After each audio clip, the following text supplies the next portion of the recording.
My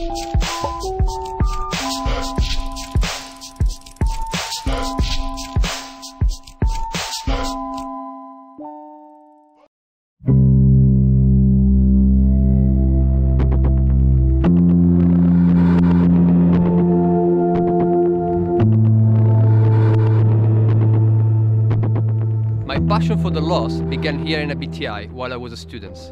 I still remember that day when the Lord clearly spoke to me saying, "Stop praying for opportunities to come, start to get them."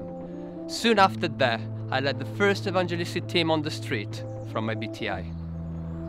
In Ephesians 4 it's written, "Some are called as apostles, some as a pastor, some as evangelists, some teacher and prophet." But then he carries on and says, "But all are called to do the work of an evangelist." This is what I want to teach the students, that God can use them as they are to make a difference on the street. So what are you waiting for? Join us on the street to see the great love of Christ changing people's lives today. Hello everyone, my name is Carla, I'm from Germany and I've chosen evangelism as my creative ministry because I wanted to be challenged. I wanted to do something that gets me out of my comfort zone. I always saw my mom and my sister evangelizing to people wherever we would go, and I wanted to do the same, and believe it or not, I'm not good in approaching people. So seeing evangelism as an opportunity for me to grow even in this, I decided to choose it, to go out every Monday evening with Daniele Grimito and the team to speak to people no matter what happens. And I'm really seeing that my testimony is important, that my words change people, that people listen to me, and it's just great. God is moving even on the street, on the most impossible situations you could imagine. I'm Luca, I come from Italy. It's the second year that I've chosen this creative ministry, and I'm very happy to have done this choice because I can improve in speaking with the people outside and have more experience on street evangelism, and it's really amazing.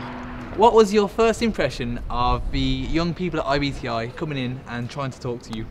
I was standing outside my shop in the evening and I was approached by 3 young girls. One stood out more than any, Tilda. She was from Sweden and she started off asking me a few questions. They wanted me to fill out a questionnaire, which I was happy to do. And then they started telling me about their lives and about how their journeys had brought them to IBTI and what they'd been through to get here. And you know, it's always interesting to find out other people's lives and how they get where they are. And it was really interesting to find out from them how they felt about how IBTI had changed and how finding Jesus had changed their lives and how they got there. Great. So about 2 or 3 years on now, what is your impression of the people at the IBTI today? Well, everybody still comes in to see me at work, and I get different people every week, sometimes the same, sometimes different. And I get to meet lots of different people and hear lots of different stories on how they found Jesus and what brought them to IBTI and how they got there. And on a Monday night it's really boring for me, and so it's really interesting to learn about God and about Jesus and about all the things that they love and all the things that brought them closer. Oh, great. And since they've been coming, have you had any experiences that you'd qualify as either supernatural or relating to God? When they first started coming in, Tilda asked me one day if they could pray for me. And she brought in everybody that came out on the Monday night, and they all came in together and stood around me and placed a hand on me.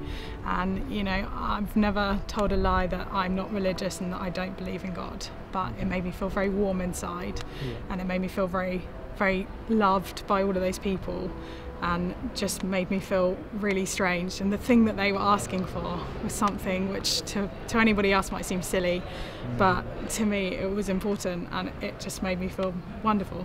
Oh, great. Thank you for sharing. Thank you.